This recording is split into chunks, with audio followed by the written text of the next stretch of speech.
வணக்கம் சொந்தங்களே, எல்லாரும் எப்படி இருக்கீங்க? நாங்கள் ரொம்பவே மகிழ்ச்சியாக இருக்கும். நீங்களும் எங்களை விடவும் மகிழ்ச்சியாக இருக்க எங்களோட மனமார்ந்த நல்வாழ்த்துக்கள். பின்னாடி சரி, நீங்கள் எங்கே பிறந்தீங்க? நான் கேள்வி கேட்குறேன் உங்களை. அப்படியா? நான் வந்து வீட்டில் தான் பிறந்தேன். வீட்லையா ஹாஸ்பிட்டல்லையா? வீட்டில்மா. சரி, எந்த ஊரில் பிறந்தீங்க? நானா பொன் விளையும் பூமியில் பிறந்தேன். பொன் விளையும் பூமி, கோலார் தங்க வயலில் தான் அப்பா பிறந்தாங்க. அது வந்து கோலார் தங்க சுரங்கம் இருக்கிற இடம். அங்கே பார்த்தீங்கன்னா பூமிக்குள்ளார தங்கம் இருக்கும் நிறைய. அப்படி அது பொன் விளையிற பூமி. அது வந்து ஒரு பெரிய ஆச்சரியமான விஷயம். நாங்கள்லாம் உள்ளே போய் பார்த்துருக்கோம். உள்ளே என்ன பண்ணுவாங்கன்னாக்கா கோல்டு மைன்ஸ். அது கோல்டு மைன்ஸ். வியாழக்கிழமைனா ஒரு எம்ப்ளாயி வந்து 2 பேரை கூட்டிகிட்டு போகலாம். கூட்டிகிட்டு போய் உள்ளே வந்து சுற்றி காட்டுவாங்க. அதுக்கு போனோம்னா மலையில் காட்டுவாங்க. மலை வந்து மலையில் அப்படியே வேர் மாதிரி அப்படியே படர்ந்துருக்கும். பார்த்தா அது தங்கம் அப்படியே வேர் மாதிரி ஓடி இருக்கும். அதில் என்ன பண்ணுவாங்கன்னா ஃபுல்லாக மேலே கீழே அப்படியே அங்கங்கே ட்ரில் பண்ணுவாங்க. ட்ரில் பண்ணிவிட்டு அதில் வந்து வெடி வைப்பாங்க. வெடி வச்சுட்டு அது வந்து என்னென்னா ஏர் பிளாஸ்ட்டுன்னுவாங்க. அது வந்து அப்படியே எல்லாம் அந்த கேஜிஎஃபே வந்து அப்படியே ஆடும். ஒரு நிமிஷம் வந்து இப்போ எங்கள் பூகம்பெல்லாம் வந்து ஆடும் இல்லையா, அந்த மாதிரி அப்படி ஆடும், ஒரு ஷேக் ஆகும். இது வந்து நாங்கள் நிறைய அனுபவிச்சது. அதனால் இந்த பூகம்பம் வந்தாக்கா அந்த ஃபீல் இருக்காதுன்னு கூட நினைக்கிறேன். ஏன்னா ஒரு நாளைக்கு 2 முறை 3 முறை நடக்கும் அந்த மாதிரி. அது என்னென்னா அவங்க எந்த இடத்துல போய் வைக்கிறாங்களோ அங்கே வந்து இன்னொரு இதுவும் சொல்லுவாங்க, வந்தால் பணம் போனால் பிணம்னு. சில நேரத்தில் என்ன ஆகும்னாக்கா பிளாஸ்ட் வச்சுட்டு அங்கேருந்து அவங்க அந்த இடத்த கிராஸ் பண்ணுறதுக்கு உள்ளார வெடிச்சிருச்சுன்னு வச்சுக்கோங்களேன், ஒன்றும் பண்ண முடியாது. ஆனால் அதுக்கு எல்லா வசதியும் பண்ணி வச்சுருப்பாங்க. அங்கே வந்து இருக்கிற 7 மைன்ஸும் வந்து 7 மைன்ஸ் இருக்குது உள்ளார இறங்குற இடம். அந்த 7மே வந்து பூமிக்கு அடியில் எல்லாமே லிங்க் ஒன்றோட ஒன்று தொடர்பில் தான் இருக்கும். கிட்டத்தட்ட ஒரு 5-6 கிலோமீட்ரு உள்ளேயே போனீங்கன்னாக்கா இன்னொரு மைன்ஸில் போய் சேர்ந்துடலாம் நீங்கள். அவங்க வேலை செய்கிற இடத்துல இருக்கும். அதனால் உள்ள 6 கிலோமீட்டர் 7 கிலோமீட்டர் 10 கிலோமீட்டர் டிஸ்டன்ஸ்லலாம் இருக்கும். எல்லாம் சுற்றி பார்த்தாக்கா அந்த சுரங்கம். அதை வந்து என்னன்னாக்கா எல்லாருக்குமே வந்து தலையில் அந்த தொப்பி, அதில் வந்து லைட் இருக்கும். அவங்க என்ன பண்ணுவாங்கன்னா அந்த ட்ரெயின் ட்ராக் மாதிரி இருக்கும் உள்ளார, அந்த ட்ராலி தள்ளிட்டு போகிற ட்ராக்குங்க. அந்த ட்ராக்கில் அப்படியே நடந்து போகணும். இங்கேருந்து நடந்து போனாங்கன்னா அவங்க போய் அடுத்த மைன்ஸில் கூட வெளியே வந்துடுவாங்க. அதுக்கு பாதுகாப்பெல்லாம் நல்லா பண்ணி வச்சுருந்தாங்க.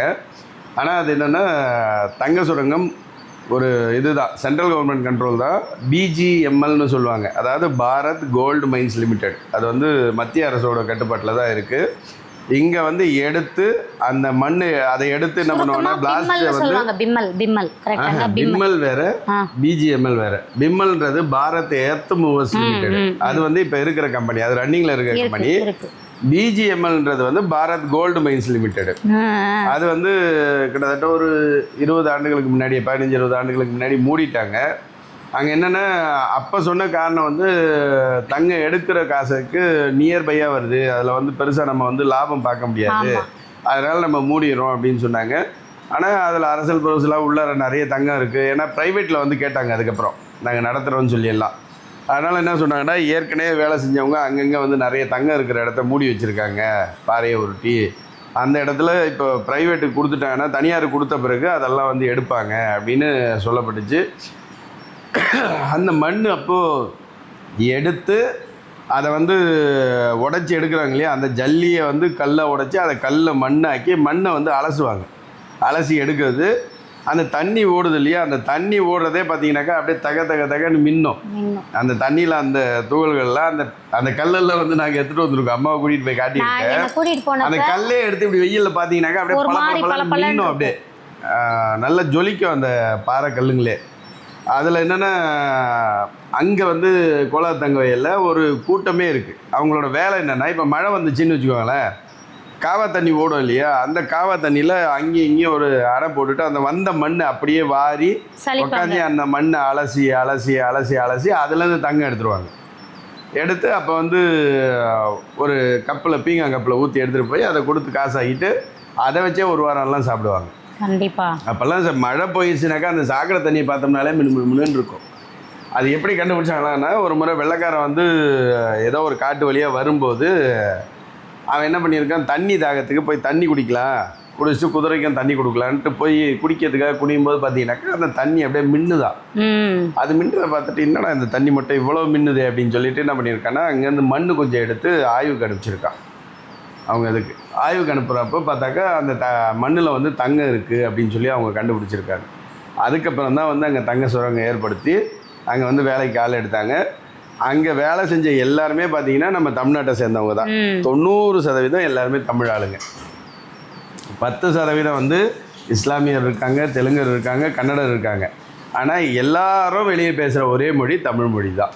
எல்லாரும் தமிழ் தான் பேசுவாங்க. திருவள்ளுவருக்கு அங்கே சிலை பார்க்கலாம், வள்ளுவருக்கு சிலை இருக்குது. அங்கே பார்த்தீங்கன்னாக்கா நீங்கள் எம்ஜிஆர் சிலை இருக்குது. அதுக்கப்புறம் பார்த்தீங்கன்னாக்கா காமராஜர் அந்த பேருந்து நிலையமே காமராஜர் பேருந்து நிலையம் தான். காமராஜருக்கு நல்ல பெரிய சிலை இருக்கும். தமிழர்கள் அருமையாக இருக்கும் கூட சொல்லலாம். ஆமாம், தமிழர்கள் வந்து அது வந்து முழுக்க முழுக்க தமிழர் பகுதி. அதான் கோலாத்தங்கவயல் தமிழர் பகுதியாச்சு நமக்கு தெரியும். அது வந்து நம்ம இந்த மொழிவாரி மாநிலம் பிரிக்கும் போது தவறுதெல்லாம் போனது. இப்போ வரைக்கும் அவங்க போராடிட்டு இருக்காங்க தமிழ்நாட்டோட சேர்த்துடணும்னு சொல்லி. நாமளும் அதை வரவங்களாம் நிறைய பேர் வந்து தமிழ்நாட்டோட அதை இணைக்கணும்னு பேசிகிட்டு இருக்காங்க. ஆனால் என்னென்னா அங்கே தமிழ் மொழிக்காக இறந்த 3 பேர் இருக்காங்க. இஎஸ் அவங்க வந்து மொழி போராளிங்க. அவங்களுக்கும் அங்கே வந்து நினைவு வச்சுருக்காங்க. அவர் வந்து அண்ணன் பால்ராஜ், அப்புறம் வந்து இன்னும் 2 பேர் மறந்துட்டனே. அவங்க நம்ம வந்து கதையை சொல்லும்போது அவங்க யார் என்ன ஏதுன்றதை உங்களுக்கு சொல்கிறேன். அங்கே வந்து நல்ல பாசமான மக்கள் எல்லாம் ரொம்ப பாசமாக இருப்பாங்க. இயற்கையான காற்று, ரொம்ப இயற்கையான தரமான காய்கறிகள், அதுவும் சுவையான காய்கறிகள். ஆமா, வந்து மட்டன் வந்து 1 கிலோ 650 தானப்பா. வந்து ஆட்டுக்கறி வந்து 650 கிலோ 650. நல்ல ஒரு அருமையா இருக்கும். அங்க வந்து என்னன்னா 200 ரூபா இருந்தாக்கா ஒரு நாளைக்கு நம்ம வந்து ஒரு 4 பேர் வந்து சாப்பிட முடியும். 200 ரூபாய்க்கு காய்கறி வாங்கி சமைச்சு சாப்பிட முடியும். ஒரு 50 ரூபா 60 ரூபாயில் 1 கிலோ அரிசி வாங்கிட்டு மீதி எல்லாம் கொஞ்சம் ஒரு 40 ரூபா 50 ரூபாய்க்கு வாங்கிட்டு 50 ரூபா இருந்தால் போதும். தக்காளி, வெங்காயம், அப்புறம் வந்து ஏதாவது ஒரு 2 காய், இது எல்லாமே 50 ரூபாய்க்கு வாங்கிக்கிறலாம்.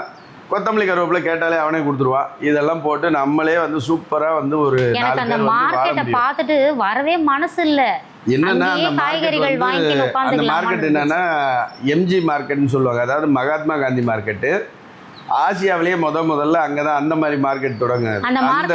அந்த இது யாரோடது இருந்தது? அது வந்து எங்கள் பாட்டி பஞ்சம்புளைக்கு போய் எங்கள் பாட்டி கடை வச்சுருந்தாங்க. அதுக்காக தான் நமக்கு கேஜிஎஃபே தெரியும். அங்கே வந்து அரிசி கடை வச்சுருந்தாங்க. அதில் என்ன இருக்கும்னா நீங்கள் அந்த மார்க்கெட் இங்கேருந்து ஆரம்பித்து அந்த கடைசி முடிகிற வரைக்கும் பார்த்தீங்கன்னா எல்லாமே நீங்கள் வாங்கிடலாம். அதில் வந்து உங்களுக்கு ஸ்டேஷ்னரி கடை இருக்கும், இந்த துணி கடை இருக்கும், அப்புறம் வந்து இந்த காய்கறி கடை அந்த மாதிரி கடை இருக்கும், பூக்கடை இருக்கும், பழக்கடை இருக்கும், ஸ்வீட் ஸ்டாலுங்க இருக்கும், இந்த செருப்பு கடை அந்த மாதிரி கடைங்களும் இருக்கும். அப்புறம் வந்து அரிசி பருப்பு மளிகை கடைங்க இருக்கும், மாலை கடைங்க இருக்கும்.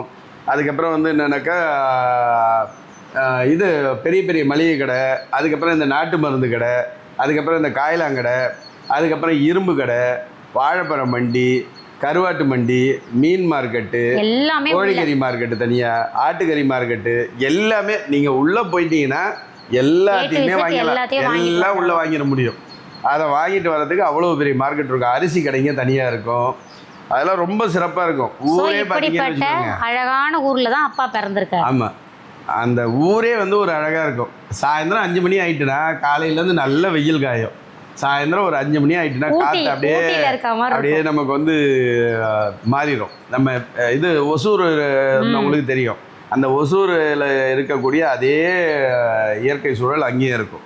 மாலை ஆயிடுச்சுன்னா இரவு எல்லாருமே வந்து ஒரு போர்வையை தேடுவாங்க. அந்த அளவுக்கு இருக்கும். இரவு வந்து ஜன்னல்லாம் திறந்து விட்டு பட்டோன்னு வச்சுக்கோங்க, நல்லா நமக்கு வந்து காற்று அருமையாக காற்று வரும். அந்த மாதிரி ஒரு ஊர். முக்கியமாக கொசு இல்லை. ஆமாம், கொசு. நாங்கள் பார்த்தீங்கன்னா மண்டபத்தில் போய் அங்கே வெளியே உட்காந்து பேசின்னு இருக்கோம். அங்கே கொசு கிடையாது. எங்கேயோ ஒன்று இருக்கு, அதுக்கே அவன் கொசு ஊற்றி மிச்சரெல்லாம் கொடுத்துருக்கான். அவெல்லாம் இங்கே வந்தான்னு வச்சுக்க அவ்வளோதான் போல இருக்கு. நம்ம ஊரை பார்த்தாடா இங்கே தூக்கிட்டு போய் வெளியே போட்டுரும். அவ்வளோ அருமையான ஒரு ஊர். அந்த ஊரில் தான் நான் வந்து பிறந்தேன். இங்கேருந்து அம்மா வந்து அப்பா வந்து கொஞ்சம் அந்த கட்சி சார்ந்து நிறைய வீணாக்குறார் பணம் அப்படின்ட்டுன்னு அவருக்கு இங்கேருந்து விட்டுட்டு அம்மா வந்து கோச்சிக்கிட்டு பாட்டி வீட்டுக்கு போயிட்டாங்க. நான் அம்மா வயிற்றில் இருக்கும்போது. அப்போ நான் அங்கே போய் தான் பிறந்தேன். நான் பிறந்த இடம் வந்து கோலாத்தங்கவயல். அதான் பொன் விளையிற பூமியில் பிறந்ததுனால தான் என்னோட மனசு எப்பயுமே தங்க மாதிரியே இருக்கு. என்னன்னா ரொம்ப பாசக்காரங்க, எல்லாருமே பாசக்காரங்க. இது வந்து எப்போனா நாங்கள் முன்ன ஒரு முறை போனோம். போயிட்டு அப்போ பார்த்தீங்கன்னா முட்டைக்கோசு விளைஞ்சிருக்கு. அது பார்த்துட்டே இருக்கும். அவர் வந்து ஒன்று பெரிய முட்டை கோசை உடனே 2 முட்டை கோசை பிடிங்கி அதை வந்து எடுத்துகிட்டு வந்து கொடுக்குறாரு. என்ன பார்க்குறீங்க, இதை எடுத்துகிட்டு போய் ஊரில் சாப்பிடுங்க, நல்லா இருக்குன்ட்டு, நல்லா இருக்கும்னு சொல்லிட்டு. இன்னொரு முறை போகும்போது நாங்கள் அங்கே எலுமிச்சை சோறு தயிர் சோறுலாம் கட்டிட்டு போயிருந்தோம். ஒரு இடத்துல உட்காந்து சாப்பிட்டுன்னு இருக்கோம்.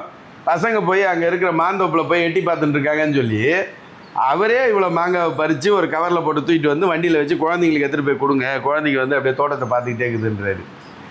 இன்னொரு இடம் பார்த்தீங்கன்னா நாங்கள் வேற ஒரு ரூட்டில் போவோம். அந்த ரூட்டில் போனால் சுற்றி வெறும் அந்த நாவப்பழம் மரங்கள் கொட்டி கிடக்கும். நீங்கள் அப்படி ஒரு உழுக்குனீங்கன்னு வச்சுக்கோல, அப்படியே கொட்டும், தப்பன்னு விழும். அந்த ரோடு ஃபுல்லாகவே ரோடு முழுக்க பார்த்தீங்கன்னாக்கா நாவப்பழம் மரம் இருக்கும். எவ்வளோ வேணாலும் பறித்து சாப்பிட்லாம்.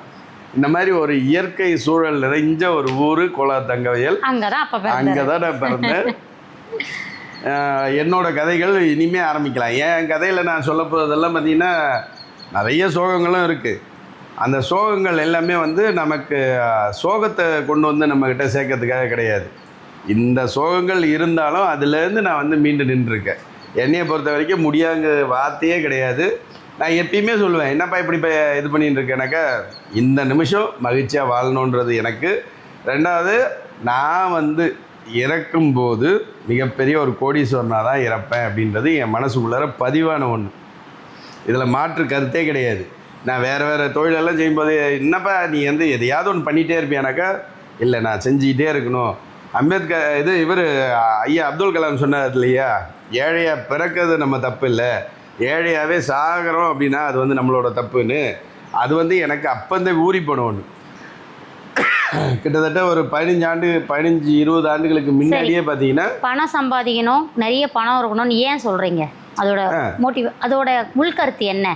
எதுக்கு பணம் வேணும் உங்களுக்கு? எனக்கு பணம் வேணும்னாக்கா அதுக்கான காரணம் நான் ஏற்கனவே முடிவு பண்ணி வச்சது தான். என்னோட ஆசை வந்து குறைஞ்சபட்சம் ஒரு 100 பேரையாவது படிக்க வச்சிடணும்.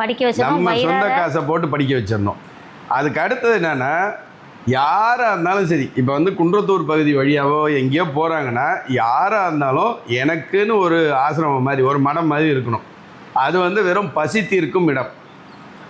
ஏழை பணக்காரங்க இதெல்லாம் கிடையாது. அவங்களுக்கு பசிக்குதுன்னா சோறு போடலாம். இதை நம்ம வந்து எப்பயுமே சாப்பாடு போடணும். இதை வந்து சாப்பாடு நம்மளுக்கு கிடைக்கும் அப்படின்னு தோணணும். நான் யோசிக்கிறதெல்லாம் பார்த்தீங்கன்னா உங்களுக்கு ஒரு வித்தியாசமாக தெரியும். இப்போ யாரோ ஒருத்தர் இந்த பக்கம் பைபாஸில் போகிறாங்க, ஏதோ ஒரு ஹோட்டலில் போகிறாங்க, எல்லாம் மூடிடுச்சு. என்ன சார் இங்கே வேறு எங்கேயுமே ஹோட்டல் இல்லையானாக்கா, எங்கள் ஹோட்டல் எல்லாம் மூடி இருப்பாங்க, நீங்கள் உள்ளே போங்க, குன்றத்தூருக்குள்ளார போனீங்கன்னாக்கா வேலன் பசி தீர்க்கும் மையம் ஒன்று இருக்கும். அங்கே போய்ட்டு ஐயா இது போல் இத்தனை பேர் வந்திருக்கோம், பசிக்குது ஏதாவது போடுங்கன்னா 4 தோசையாவது ஊற்றி கொடுப்பாங்க போங்க அப்படின்னு சொல்லி அனுப்பணும். அந்த மாதிரி ஒரு இடத்த உருவாக்கணும். பசியோட வரவங்களுக்கு இல்லைன்னு சொல்லாத அளவுக்கு எந்த நேரமாக இருந்தாலும் சாப்பாடு போடணும். சாப்பாட்டுக்காக நாங்கள் அவ்வளோ கஷ்டப்பட்டிருக்கோம். அந்த ஒரு வேளை சாப்பாடு கஷ்டப்பட்டிருக்கோம், அவ்வளோ கஷ்டப்பட்டிருக்கோம். அதனால தான் அதே போல இப்போ சொல்கிறேன் இல்லையா, சாப்பாட்டுக்குன்னு வரவங்க நீங்கள் எவ்வளோ போட்டாலும் சாப்பிட போகிறது கிடையாது. கண்டிப்பாக உலகத்திலேயே போதும் அப்படின்னு சொல்கிற ஒரே விஷயம் இருக்குதுன்னா அது அந்த உணவு மட்டும்தான். நீங்கள் காசு கொடுங்களேன், எவ்வளோ கொடுத்தாலும் பத்தாது. ஒரு இடம் எழுதி வைங்களேன், எவ்வளோ கொடுத்தாலும் பத்தாது. எது கொடுத்தாலும் போதாதுன்னு சொல்ற அந்த சோறு மட்டும்தான். அந்த விஷயத்தை தான் நம்ம கொடுக்கணும். ஏன்னா அதுக்கு தான் நம்ம கஷ்டப்பட்டிருக்கோம். அப்படின்றதுனால தான் நாங்கள் ஓரளவுக்கு பணம் சம்பாதிச்சு எங்கள் குழந்தை குட்டியெல்லாம் நல்லா இருக்குது அப்படின்னா எங்களோட ஒரே லட்சியம். எங்கள் 2 எனக்குமே அதுதான்.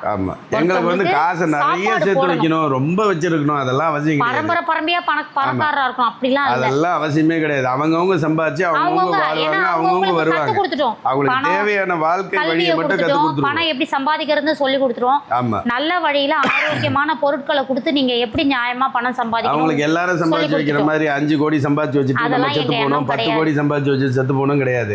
ஒருவேளை நாங்கள் வந்து அப்படி சம்பாதிச்சு வச்சுட்டு செத்து போனோம்னா எங்கள் ட்ரஸ்ட்டுக்கு நாங்கள் ஒரு 10 கோடி சேர்த்து வச்சுட்டு செத்து போனோம். நாங்கள் இல்லைனாலும் அங்கே போனால் சாப்பாடு கிடைக்கும், எப்பயுமே அங்கே போனால் சாப்பாடு கிடைக்கும் அப்படிங்கிற ஒரு இடத்த உருவாக்கணும் அப்படிங்கிறத எங்களோட வாழ்நாள் லட்சியம். வாங்கின பட்ட அடி அப்படி வாங்கின கஷ்டம் அப்படி சாப்பாட்டுக்காக ரொம்ப கஷ்டப்பட்டிருக்கோம். அத்தனை வேளை சாப்பிடாம பட்னி கிடந்திருக்கிறோம், ரொம்ப நேரம் பட்னி கிடந்திருக்கோம். கொடுமை அப்படின்றது நமக்கு வந்து அனுபவிச்சு. நம்ம கிட்ட காசு பணமே இருக்கும். நேத்திக்கு அப்படி நடந்துச்சு, எங்களுக்கு காசு பணமே இருந்துச்சு. நேத்திக்கு நடந்துச்சு எங்களுக்கு. எங்க கிட்ட காசு நிறைய இருக்கு சரிங்களா. புடவை எடுத்துட்டு ரொம்ப லேட் ஆயிடுச்சு. எடுத்துட்டு ஒரு வசந்த பவன் அப்படின்ற ஒரு ஹோட்டலுக்குள்ளே நாங்கள் போகிறோம். போயிட்டு கிட்டத்தட்ட ஒரு மணி நேரம் 1.5 மணி நேரம் நாங்கள் உட்காந்துருக்கோம். ஆளே வரல, என்ன வேணும்னு கேட்க கூட அப்பாவே ஓடி போய் க்ளீன் கேபிள் மேல இருக்கிறதெல்லாம் அப்படியே கிடையாது. ஏற்கனவே சாப்பிட்டுட்டு போனவங்க அப்படியே விட்டுருக்காங்க. கிட்டத்தட்ட 1 மணி நேரம் கழிச்சு நான் போய் சண்டை போட்ட பிறகு அந்த மேனேஜர் தம்பி எந்திரிச்சு வந்து இருங்க சார்னு சொல்லி க்ளீன் பண்றதுக்கு ஆளை விட்டான். க்ளீன் பண்ணிட்டு போய் 1/2 மணி நேரம் வரும்போது 3 மணி, நாங்க போகும்போது ஒரு 5 மணி இருக்குமாப்பா, 5 மணி இருக்கும். 8-8:30 வாக்குல தான் நாங்க வெளியவே வரோம். ஏன்னா அவ்வளோ பசியில உட்காந்துக்கோம். கிருகிருன்னு ஆயிடுச்சு. அங்கேருந்து எந்திரிச்சு போனா எங்க போனாலும் தெரியாது. அதனால யோசிச்சுட்டு கம்முன்னு உட்காந்து அந்த மாதிரி வந்து கஷ்டப்பட்டிருக்கோம். ஸோ அது வந்து அந்த பசி கொடுமை யாரும் அனுபவிக்கக்கூடாது. இப்பயுமே இப்போ எங்களோட ஆசை, நாங்கள் யாராவது வந்து கேட்டால் பணம் தள்ளி கொடுக்கணும் அப்படின்றதெல்லாம் தாண்டி ஒரு வேளை சாப்பாடு கேட்குறாங்க, வாங்க வாங்கி தரேன் வாங்க. இது வரைக்கும் வந்து நாங்கள் இப்போ கடவுள் வந்து அது நல்லா வச்சிருக்காரு. அதுக்காக வந்து கடவுளுக்கும் முருகனுக்கும் எங்கள் குலதெய்வம் பெரியாச்சிக்கும் பிரபஞ்ச பேராற்றலுக்கும் நாங்கள் சொல்கிற பெரிய நன்றி என்னன்னா, நாங்கள் பட்ட கஷ்டத்தை எங்கள் எதிரில் யாருன்னா பட்டாங்கன்னா அதை தீர்க்கிற அளவுக்கு எங்களுக்கு வந்து வசதி வச்சிருக்கா. 10 பேர் வந்து கூட பசினா சாப்பாடு வாங்கி கொடுக்க முடியும். 100 பேர் வந்து சாப்பாடு கேட்டாலும் அவங்களுக்கு சாப்பாடு வாங்கி போடக்கூடிய வசதியை எங்களுக்கு வச்சிருக்காரு. கொரோனா அப்பெல்லாம் ரொம்ப நல்ல இடத்துல இருக்கு. கொரோனா அப்பெல்லாம் மக்கள் எவ்வளோ சாப்பாடு கஷ்டப்பட்டாங்க. அப்போ கூட நாங்கள் வந்து ஒரு குரூப்பு கூட சேர்ந்து எங்களால் முடிஞ்ச பங்களிப்பு அரிசி பருப்பு நம்ம கடையில இருந்து கொடுத்துருவோம். அதுக்கு ஒரு குழு உருவாகி தினமும் 300 பேர் 350 பேருக்கு சாப்பாடு எடுத்துட்டு போய் நாங்கள் அங்கங்கே கொடுப்போம். அந்த மாதிரிலாம் எப்பெல்லாம் உணவு பஞ்சம் வருதோ, உணவு தேவை இருக்கோ, கண்டிப்பா நம்ம அந்த இதுல களத்துல இறங்கி நம்ம கொரோனா நேரத்துல நம்ம கடையில இருந்தே வேற சில பேருக்கு மளிகை சாமான் நம்ம பண்ணிருக்கோம். சரி, நம்ம எப்போ நினைச்சாலும் போயிட்டு நம்ம உணவை தான் நம்ம கொடுப்போம். இப்போ யாராவது வந்து அப்பா கிட்ட வந்து நாங்களா வந்து ஒருத்தர் நிலைமையை பார்த்து இருந்தாங்க, நாளைக்கு இதை வாங்கி சாப்பிட்டுக்காங்கன்னு கையில் காசு கொடுக்கறது வேற. ஒருத்தர் வந்து காசு கேட்கும்போது பசிக்குதா, வா உனக்கு என்ன வேணும், வா பக்கத்தில் கடை இருக்குது வாங்கி தரேன் வா அப்படின்னு சொல்லிட்டு சாப்பாடை தான் அப்பா வாங்கி கொடுப்பாங்க. காசை கொடுக்க மாட்டேன், வயசானவங்க கிட்ட மட்டும் தான் காசு கொடுப்பாரு. ஏன்னா இன்னைக்கு நம்ம வாங்கி என்ன பண்ண போகுது அப்படின்ட்டு வயசானவங்க கிட்ட மட்டும் தான் காசு கொடுத்து நல்லா இருந்தாங்கன்னா காசெல்லாம் கிடையாது. வேணுமா வா சாப்பாடு நீங்கள் 100 ரூபாய்க்கு இல்லை 500 ரூபாய்க்கு கூட சாப்பிடுங்க, உணவை வாங்கி தருவணும் வழியே 10 பைசா கூட காசு தர மாட்டேன். இதெல்லாம் நான் ஏன் உங்களுக்கு வந்து இவ்வளோ விலாவரியாக சொல்கிறோன்னா, நீங்களும் உங்களால் முடிஞ்சதை பண்ணலாம். ஒரு வேளை சாப்பாடு வாங்கி கொடுக்கறதுலாம் ஒரு பெரிய விஷயம். நிறைய பேர் செய்றீங்க, நிறைய பேர் செஞ்சுட்டும் இருக்கீங்க. ஒரு வேளை இதை பார்க்குறவங்க யாராவது காசா எடுத்து கொடுத்துறது, அந்த மாதிரி காசா கொடுக்காம இந்தாங்க ஒரு உணவு ஏதோ ஒன்று, ஒரு பக்கத்தில் ஒரு தேநீர் கடை இருந்ததுன்னா அங்கே கூட்டிகிட்டு போய் 2 பிஸ்கெட்டு ஒரு டீ வாங்கி கொடுத்தீங்கன்னா கூட அவங்களுக்கு அது நமக்கு முதல்ல நமக்கு திருப்தி. அவங்க வயிற்றுக்கு தான் செலவு பண்ணியிருக்கோன்னு. ஏன்னா இன்னைக்கு அந்த காசை வாங்கி போய் நிறைய பேர் குடிக்கிறவெல்லாம் இருக்கு. அதனால நம்ம அந்த யோசனையே வேண்டாம், சாப்பிடு நான் பணத்தை கட்டிட்டு போறேன் அவ்வளவுதான், நீ என்ன வேணா வாங்கிக்க. ஒரு சிலர்லாம் வந்து வீட்டில் வந்து என் அம்மா பட்னியா இருக்கிறாங்கப்பா அப்படின்னதும் அவங்க வீட்டில் உள்ள அவங்க சேர்த்து வாங்கி கொடுத்து அனுப்பிச்சிருவாரு. நீங்க எடுத்துட்டு போய் அம்மாவை கொடுத்துட்டு நீங்களும் சாப்பிடுங்க அப்படின்னு சொல்லிட்டு. ஏன்னா நமக்கு அந்த அது வந்து தெரியும், அது நம்ம ஒரு சிலர் பார்த்தீங்கன்னாக்கா நம்ம அதெல்லாம் தெரியும், அவங்க போறது கிடையாது, பார்க்கறதுக்கே தெரியும். அவங்கள வந்து நம்ம அவங்களுக்கு நானே வந்து கூடுதலாக வாங்கி தருவேன், அவங்ககிட்ட வந்து காசு கொடுப்பேன். ஏன்னா நான் வந்து ஒரு முறை ஒரு இடத்துல அனுபவிச்சிருக்கேன், அதை வந்து நம்ம வர இதில் சொல்கிறேன். அதெல்லாம் நானே செஞ்சுருவேன். ஓ இவங்க வந்து இப்படி தான் அப்படின்றது நமக்கு அவங்கள பார்க்கும்போது தெரியும், உங்களுக்கும் தெரியும். அதுக்கான வாய்ப்புகள்லாம் இருக்குது. அப்படி செய்யும்போது நம்ம வந்து தாராளமாக செய்யலாம் அவங்களுக்கு. சரி, இன்னைக்கான வீடியோவில் கேஜிஎஃப்னா என்னன்னு தெரிஞ்சுக்கிட்டீங்க. நிறைய பேர் வந்து கேஜிஎஃப்னா என்ன, கேஜிஎஃப்னா கோலார் தங்க வயல் அப்படிங்கிற ஒரு ஊர். அதாவது அது ஊரோட பேர் கர்நாடகா ஸ்டேட்ல இருக்க தங்க வயல். தமிழ்ல தான் அது பேர், ஊர் வந்து தங்க வயல், அதோட பேர் வந்து தங்க வயல் தான். நாம வந்து அதை கர்நாடகாவுக்கு தாரவாத்த பிறகு, ஆமாம் தாரவாத்த பிறகு, அதாவது அவங்களுக்கு வந்து மொழிவாரி வாணியமாக பிரிக்கும் போது அவங்களோட சேர்த்து விட்டுட்ட பிறகு அவங்க என்ன பண்ணிட்டாங்கன்னா, அதோட அங்கே இருக்கக்கூடிய அந்த தலைநகர் அந்த இது மாவட்டம் இருக்கு இல்லையா, அந்த மாவட்டத்தோட தாலுக்கா ஆஃபீஸு அது வந்து கோலாரில் தான் இருக்குது. அந்த கோலாரை எடுத்துகிட்டு வந்து அந்த தாலுக்கா இதோட சேர்த்துட்டாங்க. சேர்த்து கோலார் தங்க வயல், தமிழ்லனாக்கா கோலார் தங்க வயல், அதை வந்து இங்கிலீஷில் கோலார் கோல்டு ஃபீல்டு, அதுதான் KGF. நிறைய வீடியோஸில் சொல்லிட்டோம்ப்பா, இருந்தால் கூட பார்க்காம வந்து KGF என்ன KGF என்னன்னு கேட்குறீங்க. நிறைய ஷார்ட்ஸ் வீடியோஸ்லையும் சொல்லியிருக்கோம், போய் பாருங்கள். இன்னைக்கு வீடியோ இதோட முடிச்சுக்கலாமா? ஆமாம், இதோட முடியுது. அப்பா பிறந்த நாளையிலேருந்து உங்களுக்கு வந்து நல்ல சிறப்பாக அப்பாவோட எண்ணங்கள், அப்பாவோட கதை அப்படியே சேர்ந்து போயிட்டே இருக்கலாம். ஆமாம், சரியா? எங்களோட வீடியோஸ் உங்களுக்கு சின்னதாக கூட உங்களுக்கு கிட்ட ஒரு மாற்றத்தை ஏற்படுத்தி நீங்களும் நல்லா இருந்தீங்கன்னா எங்களுக்கு சந்தோஷம்தான். எங்களோட எண்ணமே அதுதான். எங்களோட நான் ஒரு விஷயம் நல்லா சொல்கிறேன், நீங்கள் ஒரு விஷயம் உறுதியாக நம்புங்க, ஒவ்வொரு நிமிஷத்தையும் நம்புங்க. நம்ம வளருவோம், நாம் வேறு அளவுக்கு போவோம், நம்ம வந்து நம்ம வாழ்க்கையில் நம்ம வந்து உயர்வோன்றதை நீங்கள் நம்புங்க. உறுதியாக உயர்வீங்க. நம்ம சின்ன மாற்றம்னு கிடையாது, மிகப்பெரிய மாற்றம் நம்ம வாழ்க்கையில் உருவாகும். வாழ்க வளத்துடன்.